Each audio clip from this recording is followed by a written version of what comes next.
محرم شریف میں کچھ کاموں سے بچنا چاہیے۔ ایسا نہیں ہے کہ آپ حسینی ہیں اور ہم حسینی نہیں ہیں۔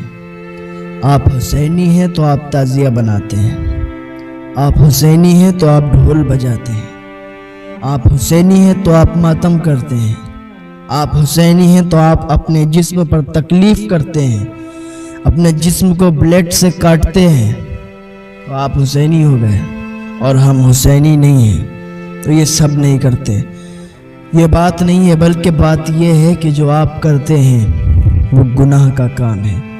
ڈھول بجانا گناہ کا کام ہے، ماتم کرنا، اپنے جسم کو بلیڈ سے کاٹنا، تعزیہ بہت اونچا بنانا یا عجیب شکل کا تعزیہ بنانا، یہ بھی جائز نہیں ہے، یہ بھی گناہ کا کام ہے۔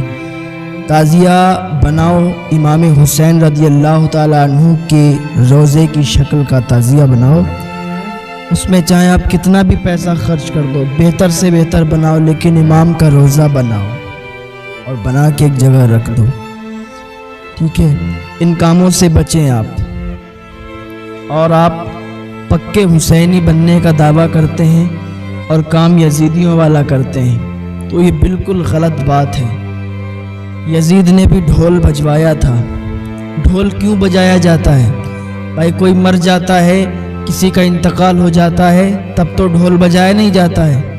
ڈھول تب بجایا جاتا ہے جب خوشی ہوتی ہے۔ اور امام حسین رضی اللہ تعالیٰ عنہ کا قافلہ لٹا پٹا جب پہنچا تھا اور تب یزید نے ڈھول بجوایا تھا کہ ہم جیت گئے، حالانکہ یزید کی ہار ہوئی اور حسین جیت گیا۔ فرق اتنا ہے، یزید تھا، حسین ہے۔ قتل حسین اصل میں مرگ یزید ہے، اسلام زندہ ہوتا ہے ہر کربلا کے بعد۔ وہ ایک شاعر نے کہا تھا، حسین تیرا حسین میرا، حسین ان کا حسین ان کا، حسین سب کا حسین رب کا، وہ کشتیوں کا سمندروں کا، وہ کشتیوں کا سمندروں کا قلندروں کا، شہید گر نہ حسین ہوتا تو آج گھر گھر یزید ہوتا، نبی کی سنت عیا نہ ہوتی، خدا کے گھر میں اذان نہ ہوتی۔ تو اب وہ حسینی نکل کے آئیں گے کہ جنہیں نماز کا طریقہ پتہ نہیں ہے، وہ حسینی نکل کے آئیں گے جو صرف عید اور بقرعید پڑھتے ہیں، فرض نماز کی طرف جاتے نہیں ہیں، صرف عید بقرعید پڑھتے ہیں، وہ بھی حسینی ہونے کا دعویٰ کریں گے۔ ہمارا کام تو اتنا ہے کہ آپ کو سمجھا دیں، آپ کو بتا دیں۔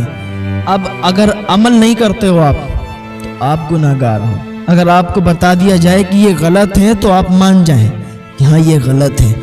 اگر یہ صحیح ہوتا تو ہر کوئی اس کو صحیح بتاتا، اور پھر آپ ہی نہیں، ہم لوگ بھی اس کو کرتے کہ بھائی یہ صحیح ہے اور اس میں ثواب ہے، اور اس کو کرنے سے ہم پہچانے جائیں گے کہ ہم بھی سچے حسینی ہیں۔